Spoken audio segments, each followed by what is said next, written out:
dapat po yung batas na yan ay i-review ng Senado at ng House of Representatives at kung kailangan amyendahan para naman maging balanse, no, yung ating pagtulong sa mga children in conflict with the law, no, o yung nakagawa ng krimen, mabalanse rin sa mga kabataan na naging biktima ng kapwa kabataan o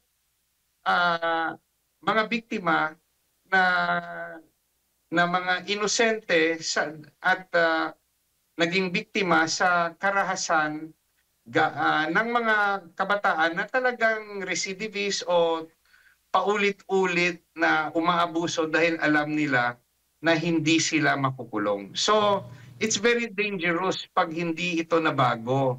Either gamitin ito ng sindikato o talagang psychologically disturbed na yung mga kabataan na gumagawa ng krimen kasi sa isip nila hindi sila makukulong.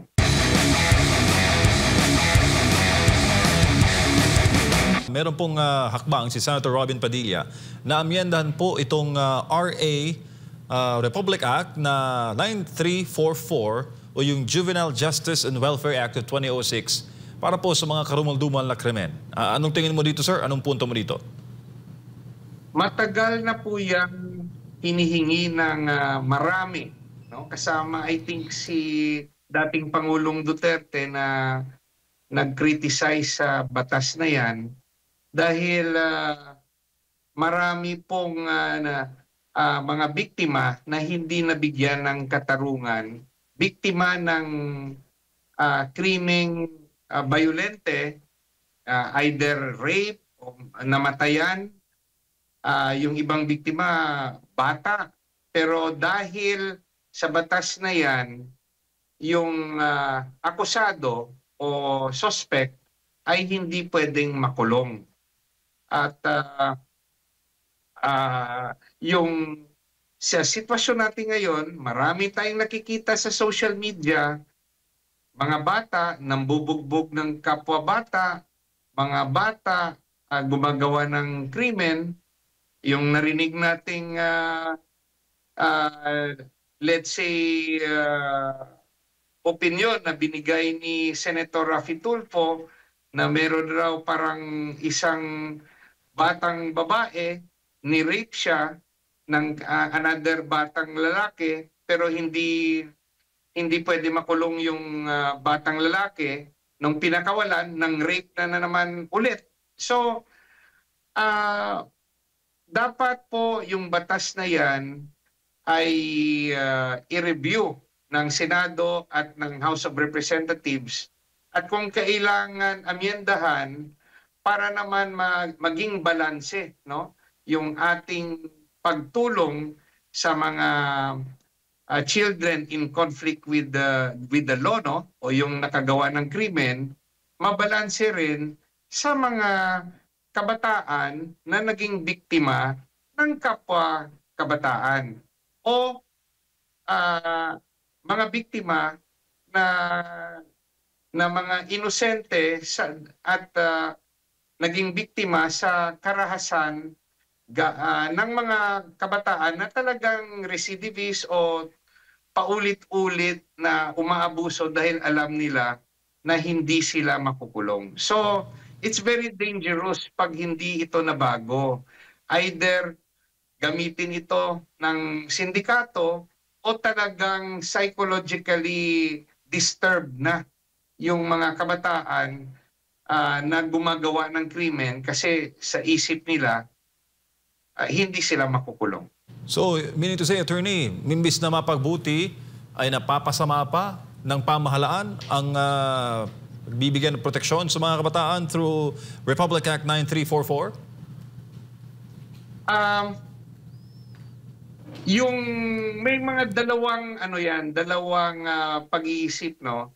Yung isa satisfied sila sa law na yan, pero yung katulad ni Senator Robin Hood Padilla, naniniwala kami nga dapat merong amendment kasi pag ito'y ginamit, no, ng kabataan na depensa at ito'y gumawa ng karumal-dumal na krimen, dapat po meron ring katumbas na punishment. Pero in a lesser scale, of course. Let's say, let's start the discussion na instead na life imprisonment sa pagpatay, sa murder, di gawin natin may maximum of 10 years. So yung punto nakin, at ako'y binibigyan ko ng pagpuri yung ginawa ni Senator Padilla na buksan ito sa debate, dapat may adjustment, no? Hindi naman pwede na talagang walang penalty. But I also believe na yung kulungan hindi dapat sa regular nga kulungan, pero ilagay sila sa youth facilities na iba naman yung pagpapalakad. Na doon, i-rehabilitate rin sila, tuturuan kung ano ang naging mali nila at kung dapat ano ang kanilang mga gagawin kung makabalik sila sa sosyedad. Opo. So, ayun yung dapat pag-aralan ng ating mga mambabatas. Hindi ba ho dapat, attorney, mayroon din na karampatan na pananagutan ng mga magulang dahil responsibilidad po ng mga magulang ang kanilang mga anak. And discipline starts at home, attorney. Magulang at saka guardian. Well, sa pag isinama yan sa batas, no, it could be, no, na there could be civil liabilities, but if there will be an accusation na dapat ikulong rin yung magulang, I don't think that it will be constitutional kasi it will be against the human rights sa aparte naman ng magulang. Ang kasalanan ni Pedro hindi naman pwedeng ipataw kay Juan. Pero on the civil aspect, pwede yan na magkaroon ng batas na may karampatang civil damages. Now, sa realidad, hindi rin kasi natin alam yung mga nangyayari sa bahay. Meron rin pabayang magulang, pero meron rin talagang masamang mga anak. So kahit anong pagsaway ng magulang, kung ayaw makinig ng anak, anong pananagutan ng magulang kung yung anak ay gumawa ng karumal-dumal na krimen. So, that's why pagdebatehan ito ng ating mga senador at congressman at sana maayos itong batas na to kasi ito'y ginagamit sa pang-abuso ng mga kabataan na may kriminal na plano. Opo. So, dapat magkaroon din sila ng takot na pag gumawa sila ng masama, may posibilidad na makukulong sila. Opo, kabilang po sa recommendations ni Senator Padilla, kapag repeated offenses po ang nangyari sa mga kabataang edad 15 hanggang 18, required po sila na sumalang sa intensive rehabilitation. Yung intensive rehabilitation, attorney, ano mga ideya mo dyan? I don't think na nasa batas yan ngayon, no?